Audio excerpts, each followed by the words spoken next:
who I'm sure are interested in continuing to learn about the new developments on frontier AI models and what that means for the adversary.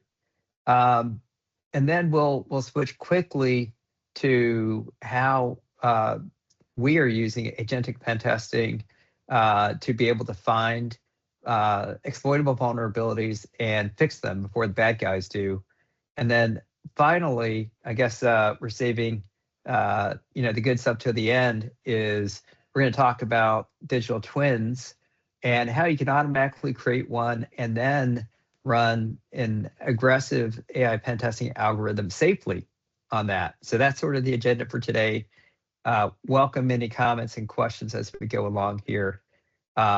If you haven't heard, I'm sure everyone has, times are changing, right? So in the pre-AI era, these 0 days would come out occasionally. You would see these pwn-to-own contests, that were awarding, $1 million plus for a 0 day in iOS as an example.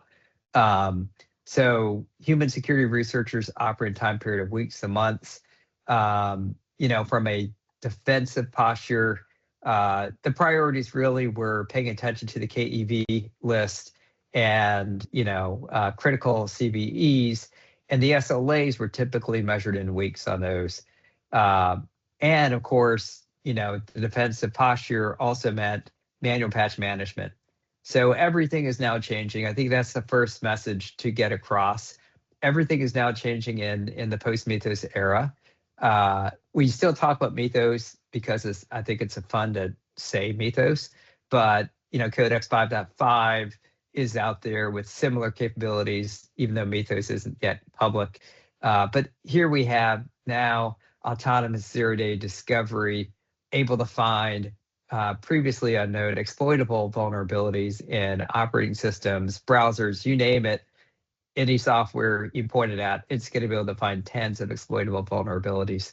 From a threat posture of, focusing on just the most severe vulnerabilities, we now have to deal with previously unknown vulnerabilities.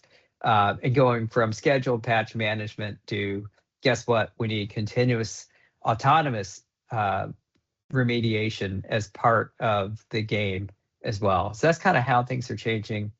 And the reason for it really is explained in this graph.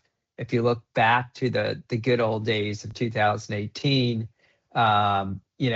it was fine to have a disclosure window, of a long time, 2.3 years before you would find weaponization of that vulnerability. And then of course we see this collapsing Windows collapsing curve really beginning around 2021. 2023, we're midway of the curve, not realizing how fast this was going to collapse down to 5 months from when a vulnerability was disclosed and then exploited. And now we're down to hours, frankly. So that's kind of where we are, folks. And the entire CVE system, the entire SLA was really based on this 2018 era model. And that's what we really have to shift. And if you look at it in terms of, you're responsible for maintaining infrastructure, well, here's where AI attacker speed begins to separate from the ability to manually patch, right? And that's that, it says vulnerability gap. I really think it was an exposure gap between vulnerabilities that are being actively exploited that ones you haven't been able to keep up with, right? And that's why we need this curve around autonomous AI defense that keeps pace with attacker speed. So we're going to switch topics now from what has transpired to how do we actually keep up, right? So ThreatMate, of course, is a leader in automated pen testing and actually the first to market with agentic pen testing, purpose-built for the MSP space. We're going to talk about that in the context of the evolution of pen testing. So automated security scanners kind of operate like script kiddies did back in the days once we got past where these elite level hackers that then began to weaponize in toolkits like Metasploit and others. Well, what's interesting about this is it's good to do. If you're not doing this today, you should be doing this. It's very efficient, doesn't cost a lot of money, and it'll do a very comprehensive test of your network for exploitable vulnerabilities. So in all cases, we recommend you do this, but it's got some limitations. Number one, it's kind of blind probing. Every device is kind of treated the same, and it's going to run through the same checklist of every device. Second, called amnesic execution, it's not really learning from the prior executions. This seems obvious, but you'll see why this is important later. And then third, my window is covered, so I'm going to move that.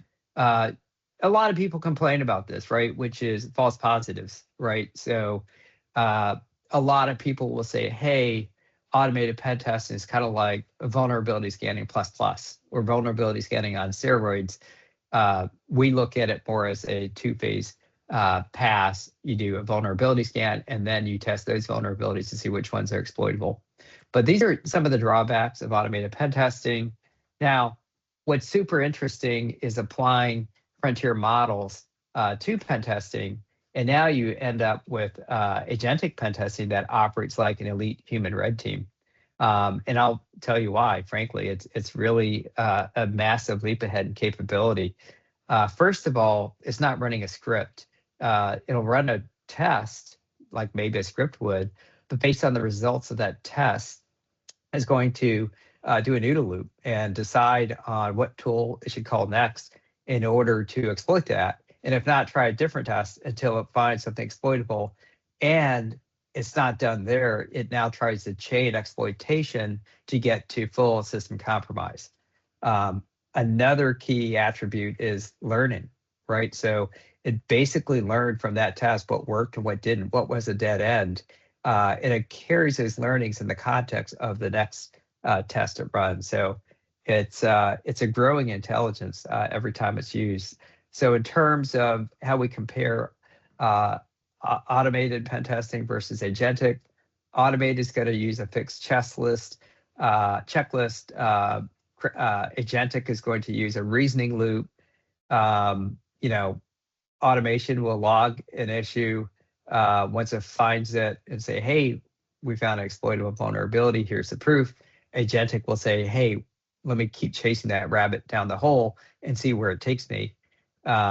System memory, again, automation doesn't learn, whereas agentic will. It'll continue to learn from execution. And then finally, with agentic, you'll have confirmed attack paths and demonstrated impact. So we think it's certainly the way all pen testing will go. There are some risks, which we'll talk about in a little bit, in the sense that it's extremely good at hacking. And as we know, governance isn't quite there yet with AI. So people are obviously working on enforcing policies with AI. Compound learning is something we talked about, which is after every pen test, it learns. And so this is sort of, we have two loops in the Kraken agentic pen test, the OODA loop, which we talked about, and then an outer loop where after running a pen test, it saves it to a file vault, which then it learns from and then injects that context in the next test. So identify, run these tests, check the vault for what's been previously learned, inject new intelligence, and now execute this. So this is kind of how it works. We do recon. We detect what cloud infrastructure this web application is running on. We'll ask the vault, what have you learned about this kind of web server and cloud infrastructure? And then we'll run an iterative set of tests. And this is where it's doing the inner OODA loop of observing, acting, deciding. I got that backwards, but you're following me. After it runs a fixed number of iterations, we tend to default to 25 or 30. It will then either complete compromise, and it'll tell you when that happens, or it'll stop on the number of iterations and update the vault and then generate a report. So we've done this a lot. If you go to kraken.trythreatmate.com, you can do it for yourself. We do have some sample websites that are designed to be hacked. that you can try it on. But basically, looking at a very basic server-side request for forgery function and being able to find and exploit a vulnerability there that was then able to chain together a complete exploit chain that led to full tenant compromise of the cloud tenant. And it happened in 20 iterations, and it learned on the second time from the first, which was pretty cool. So we have about 28 of these categories that we have tools for. Essentially, when we look for a vulnerability, we find the right tool, and then we try and exploit it. We are able to measure the compounding effect of learning. It is fairly significant on how it learns from pen test to pen test. These are the different levels you'll see if you go to the website. And even partial access means credentials and data was exposed. Full compromise is, hey, your cloud tenant was fully compromised as well. So don't worry, your jobs won't be taken yet.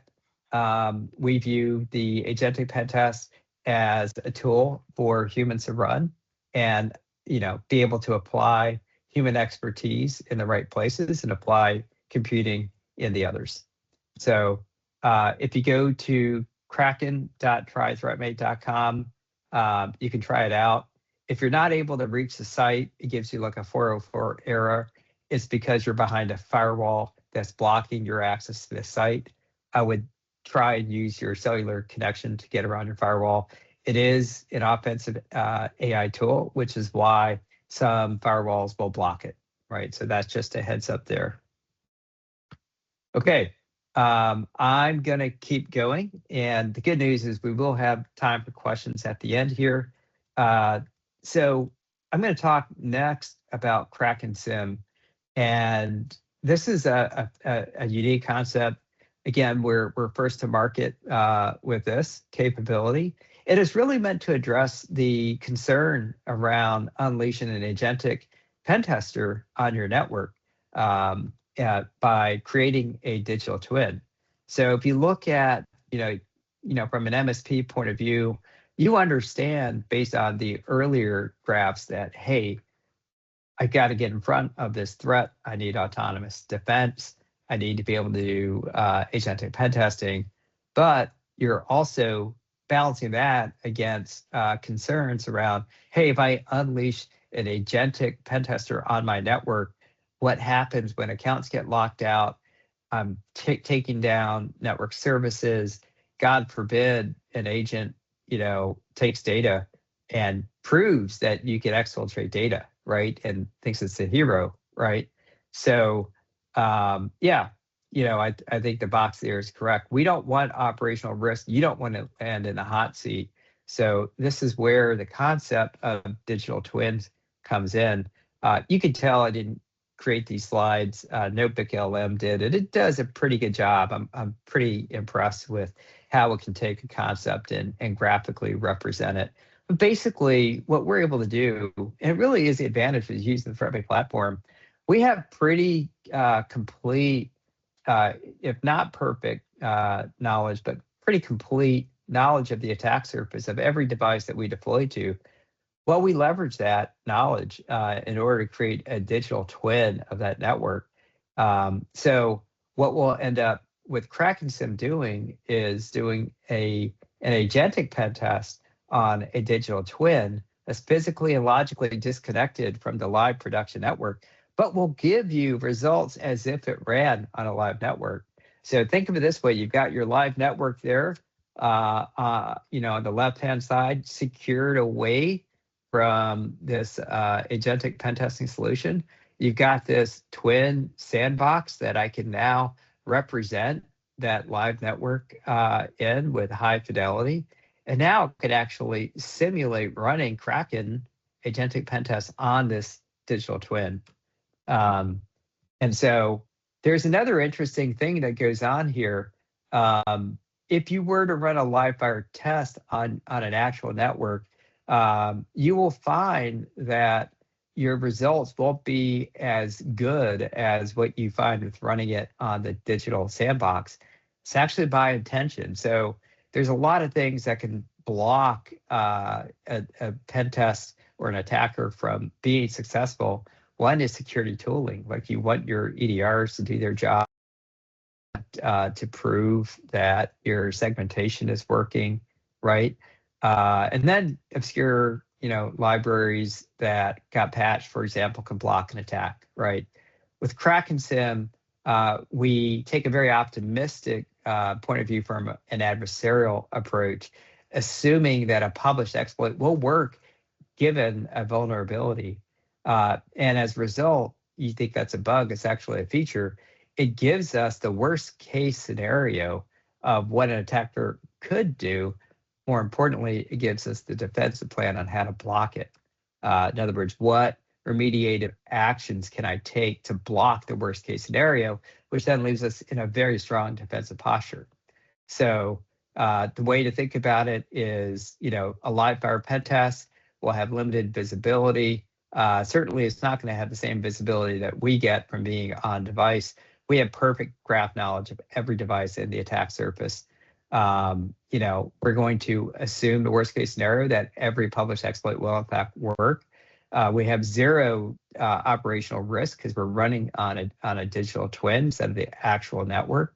And we'll be able to tell you what these attack chains look like, what's reachable, and how did the attacker reach that? And more importantly, what do we do to stop that attacker from reaching it on a live network? So we did build basically a deterministic planner with a breadth first search called BFS. It's sort of designed for an optimal, minimum length attack chain. And then we have the agentic LLM planner that uses the agentic loop. You can choose the model. I think we choose Opus 4.6 for planning, Sonnet 4.6 for execution. And that's what we use to do planning. Now, why might you want to use the LLM over the deterministic?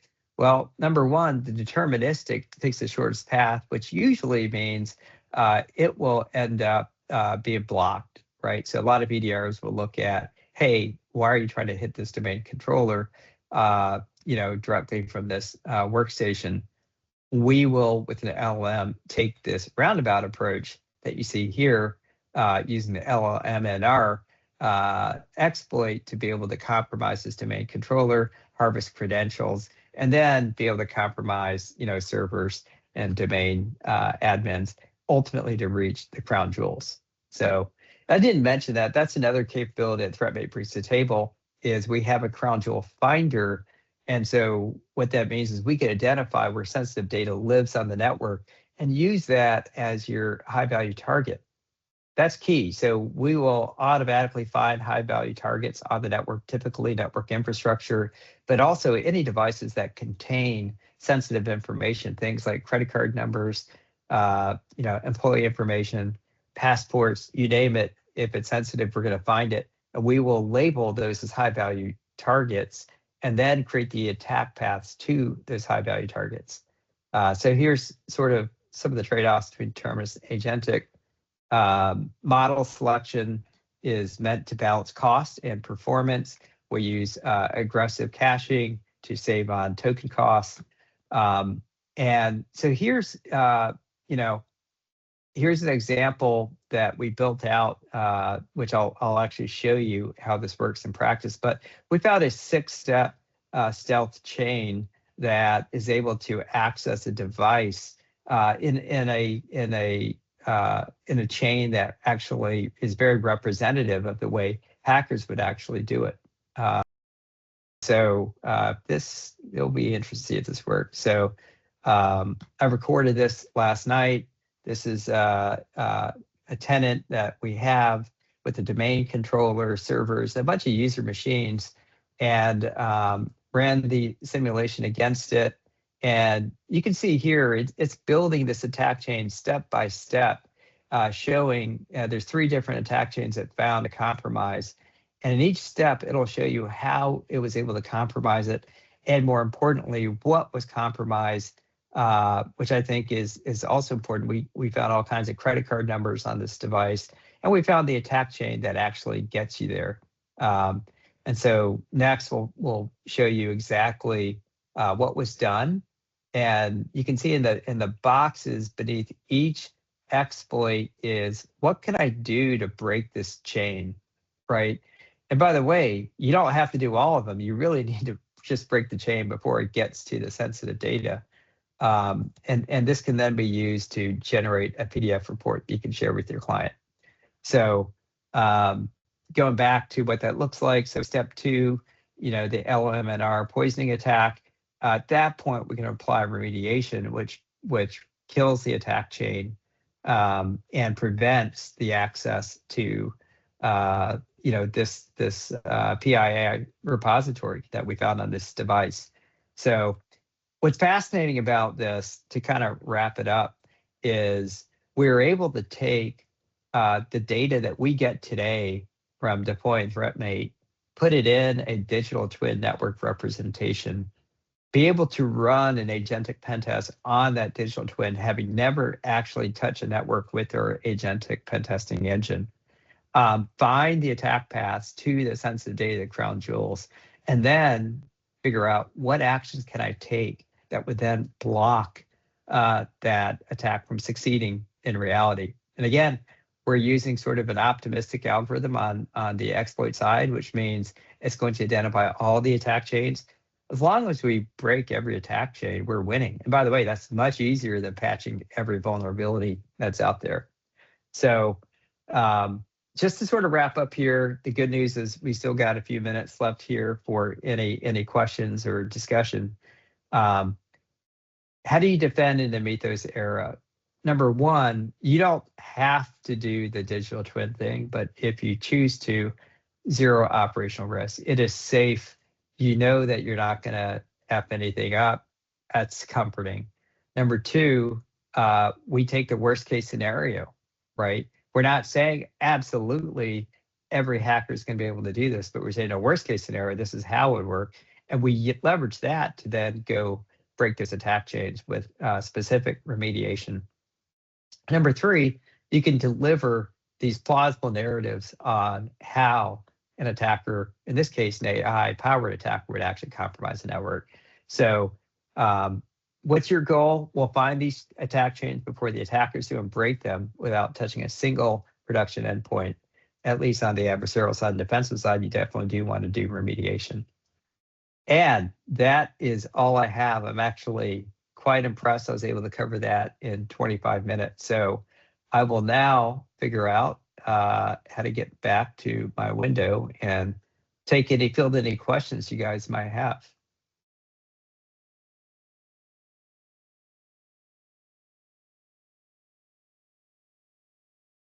So question is, it feels like the SMB attackers, well, it feels like the attacker capabilities took a massive leap with AI.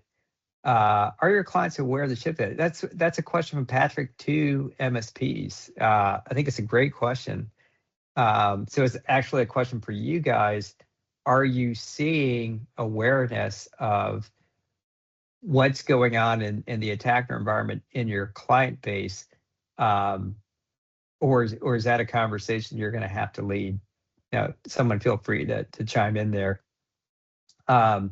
Another point, feels like SMB attackers don't need to be sophisticated more when AI can help chain things together. Yeah, I mean that's the big equalizer now. The nation state hackers were able to put together these attack chains before. Now, basically anyone who understands how to use Claude can do this, or OpenAI. So those are kind of questions out there for any of you. I think if there are no other questions or comments, we can wrap it up here, keep it tidy.